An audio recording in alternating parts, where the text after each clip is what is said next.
Assalamualaikum warahmatullahi wabarakatuh. So hari ini saya nak buat ulasan perlawanan antara Kuching City versus Brunei di PMM, yang mana Kuching City menang 3-1 dalam first leg suku akhir Piala Malaysia. Itu adalah bekalan yang besar untuk dibawa oleh Kuching City bagi menghadapi second leg di halaman sendiri nanti. Jadi untuk Brunei di PMM, boleh dikatakan mereka akan menghadapi satu tugas yang sukar. Sebab apa? Sebab akan bertemu Kuching di home dan mereka perlu untuk menjaringkan lebih dari 2 gol sekiranya mereka ingin layak ke peringkat seterusnya. Jadi macam Kuching City ni dah sebelah kaki lah untuk layak ke peringkat seterusnya, dan saya rasa Kuching City hanya perlu bermain dengan bertahan sahaja nanti untuk mengekalkan defisit 3-1 lah. Baik, tanpa membuang masa, mari kita masuk ke dalam ulasan perlawanan.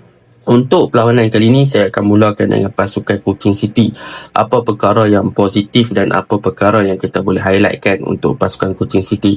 Baik, untuk perlawanan ni, kalau kita lihat dari segi formation, mereka masih lagi mengekalkan formation back 3 lah, iaitu mereka guna Yuki Tanikawa di sebagai left centre back, James Okoswa sebagai central centre back dan Rodney Kelvin sebagai right central centre back RCB lah, dan mereka letak Yao Pedro sebagai left wing back, dan mereka letak Jimmy Raymond sebagai right wing back, dan mereka menggunakan 2 midfield iaitu Petrus Chitembi, dan juga mereka menggunakan Moses Atede sebagai pemain yang lebih kepada backup untuk defend dan juga contribute to attacking. Dan di winger, ini yang menarik. Perkara pertama yang menarik tentang Kuching City adalah bagaimana di bahagian kiri. Sebab apa saya kata menarik tentang perkara ini? Sebab untuk bahagian kiri Kuching City pada perlawanan ini, mereka meletakkan combination antara Yao Pedro dan juga Ramadan Saifullah di bahagian kiri. Dan kalau kita ingat dalam beberapa game yang lepas, Danny Asri yang ditugaskan banyak inverted ataupun masuk as a second striker untuk berada di belakang striker, yang mana untuk game ni striker mereka tak guna Rodney Wanja, mereka guna Etame lah ataupun Jerome Etame. Tetapi untuk game ni mereka telah meletakkan kembali posisi asal Danny Asri sewaktu awal season tempoh hari, yang mana Danny Asri kembali ke bahagian kanan untuk bersama dengan Jimmy Raymond, dan apabila Ramadan Saifullah berganding dengan Yao Pedro, apa yang berlaku adalah Ramadan Saifullah banyak lebih masuk ke bahagian sentral dan juga inverted masuk ke half space lah, dan perkara tersebut telah memberikan sedikit kelebihan dan juga dia unlock ataupun dia buka kelebihan ataupun advantage yang baru kepada Ramadan Saifullah punya gameplay. Yang mana untuk game ni kita boleh nampak bila Ramadan Saifullah bermain lebih narrow, dia tak focusing more on covering wide ataupun flank area, maka dia tak buat situation dalam 1v1 ataupun nak takes on dengan opponent lah, tetapi dia banyak untuk berada berdekatan dengan striker. Jadi kita boleh nampak dia lebih selesa untuk berada di central dan banyak contribute dan juga go deeper dalam kawasan kotak penalti, dan benda tu memang satu advantage apabila Ramadan sentiasa berada dalam kotak penalti, dan apabila sentiasa berada berdekatan dengan kotak penalti, dia boleh untuk link up play dan juga melakukan percubaan dari luar kotak penalti dengan lebih selesa lah. Dan semalam kita boleh nampak bila Ramadan diletakkan dengan posisi sedemikian, dia berjaya menjaringkan 1 gol, which is a very good thing lah, sebab mereka berjaya unlock the new play style untuk Ramadan Saifullah untuk bergandingan dengan Yao Pedro. Dan Yao Pedro pun dia tak perlu nak covering more on attacking side sangat, sebab dia dah ada Ramadan yang banyak untuk bantu dia di bahagian kiri. So benda tu memang positif. Itu yang saya suka yang pertama lah. Yang kedua, kalau kita lihat untuk game ni, bahagian tengah pasukan Kuching City memang solid. Mereka guna Chitembi, mereka guna Moses Atede. Bagi saya kedua-dua player ni saling melengkapi antara satu sama lain. Walaupun untuk game ni macam game-game sebelum ni, mereka akan letak Danny Asri as a number 10 punya role, even dia bermain berdekatan dengan striker. Dan untuk game ni bila Ramadan masuk lebih ke bahagian tengah dan sebagainya, tak banyak sangat orang yang ada di posisi zone 14, tetapi mereka banyak utilize penggunaan daripada Petrus Chitembi dan juga Moses Atede untuk pergerakan ball progression di kawasan tengah lah. So mereka circulate the ball dengan begitu bagus, dan hasilnya apa? Hasilnya untuk game ni kita boleh nampak yang Petrus Chitembi punya involvement dalam setiap pergerakan untuk gol pasukan Kuching City adalah bermula dari dia. Contohnya gol pertama yang dijaringkan oleh Jerome Etame, memang dia yang bawa bola pada bawah, lepas tu dia buka pada Daniel Asri yang di kanan, dan Daniel lepas kepada Etame dan Etame score. Gol yang kedua daripada Kuching City adalah daripada corner, hasil jaring daripada Petrus Sitembi juga. Gol yang ketiga assist daripada Sitembi juga kepada Ramadan Saifullah. So itu menunjukkan yang kreativiti dan juga supporting play yang dilakukan oleh Petrus Sitembi itu adalah sangat bagus bila mana dia diberikan kebebasan di bahagian tengah untuk dictate the tempo dan juga contribute more to attacking. Sebab apa? Sebab mereka dah ada Moses Atede yang banyak contribute untuk bantu defend lah, backup defend as a first layer of defending ataupun first wall untuk pasukan lawan hadap lah. Tetapi Moses Atede ni nak kata bagus tak bagus dia tu, dia bukan sahaja provide the defending very well, tetapi apa yang dilakukan Moses Atede juga, dia banyak contribute untuk attacking bila mana Petrus Sitembi dah bermain, sebab dia bebas, so dia kadang-kadang dia covering on the left side or right side dan sebagainya, so dia banyak link up play untuk bantu pemain-pemain dan supporting play dan sebagainya. Maka Moses Atede bila dalam fasa menyerang, dia akan cuba untuk meletakkan diri dia di zone 14 apabila dia join the attack juga, dan hasilnya apa? Dia berada berhampiran dengan kotak penalti.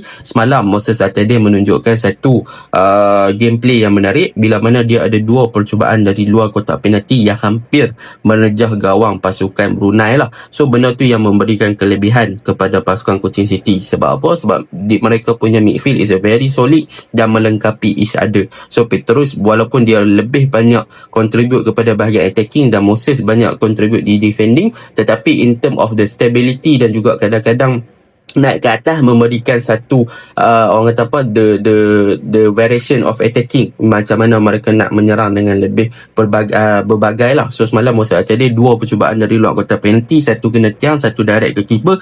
Itu telah menunjukkan yang mereka punya midfield memang very very eager untuk join the attack lah. Dan untuk game ni mereka guna Etame. Bagi saya Etame is a good additional player lah, sebab dia boleh jadi backup kepada Rodney Ngahwanja. So macam semalam daripada positioning dan juga link up play, Etame adalah player yang bagus. Dia punya reaction to the ball bagus, positioning dia bagus, dia berjaya jaringkan satu gol dan dia ada satu percubaan yang offside tu. Bagi saya overall not bad untuk Etame lah. Dan Danny Astri bila dia back to kanan di bahagian right side, bahagian kanan, saya suka sebab dia punya combination play dengan Jimmy Raymond is very good. Kalau kita tengok bagaimana build up phase yang dilakukan oleh pasukan Kuching City dari bawah, mereka guna James Okosoa, Rodney Kevin, mereka buka pada Jimmy Raymond. Untuk game ni Jimmy Raymond bagi saya tenang mat, dia control ball tenang, dia main dengan Danny Astri pun tenang, dia punya overlap, kadang-kadang dia inverted masuk space, advance kawasan tinggi dan sebagainya, very effective. Macam Yao Pedro main kat kiri, dia banyak covering on the flank sebab Ramadan dah masuk